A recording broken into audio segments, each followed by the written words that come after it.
What is up, guys? Welcome back to another episode of Unboxing It. Now today, in this video, I'm going to be talking about why I think Apple should make their MacBooks a lot thicker than they currently are. So ever since the beginning of the era of the iPhone and iPads and even MacBooks in some cases, they've been striving to make their products as thin and light as possible. So yes, thinness and lightness for a MacBook is good, but there is a lot of problems with the current design with Apple's MacBook Pros.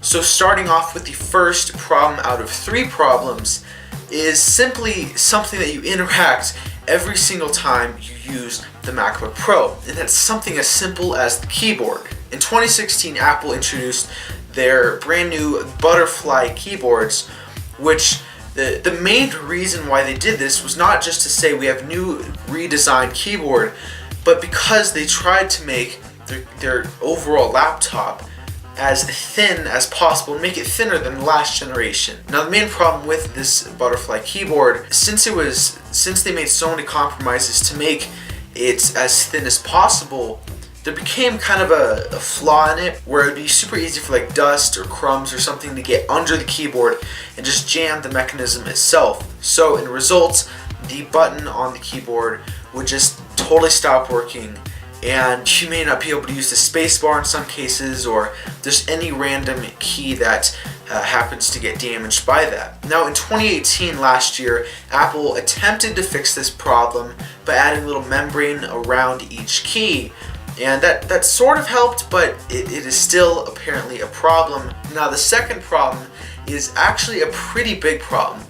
It is something that has to do with the ribbon cable that attaches the display itself on the computer to the rest of the internals inside of the MacBook. So it's basically what helps you interact with the display.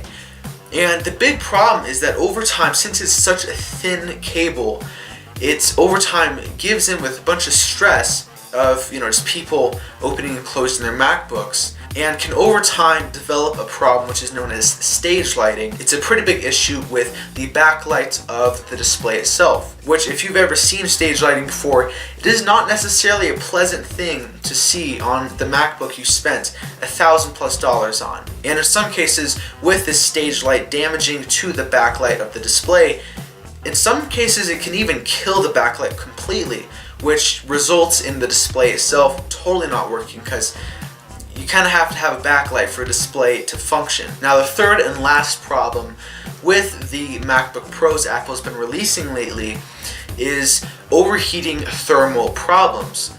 Now this kind of mostly applies to people that are more aggressive with their MacBook usage, whether it's hardcore gamers or someone that uses a lot of power to use up their maybe photo editing or video editing. But nevertheless, the problem does still exist and is a pretty big problem, which eventually over time could cripple your MacBook. The new MacBook Pros are simply just way too thin for the power that they have, because it is literally the world's thinnest laptop with the Core i9 Intel processor, which, if you don't know, is a pretty powerful processor that a lot of computers have, but the thing they all have in common is that they're a lot thicker than the MacBook Pros. So how do you solve these problems?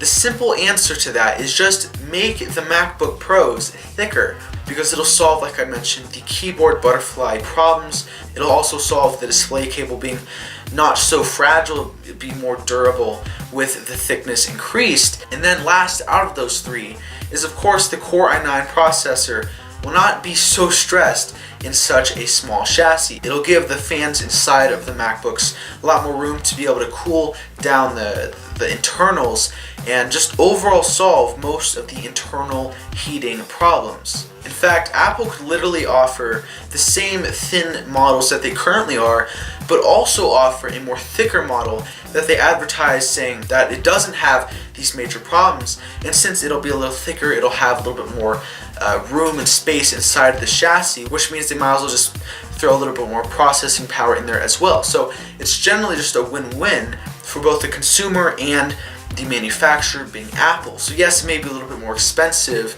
compared to the other models, but if someone who wants a truly pro device that won't give them a ton of problems, then this would definitely be the solution. So with that said, thank you for watching. Make sure to comment, share, and subscribe below if you haven't already, and I'll see you next one. Peace out.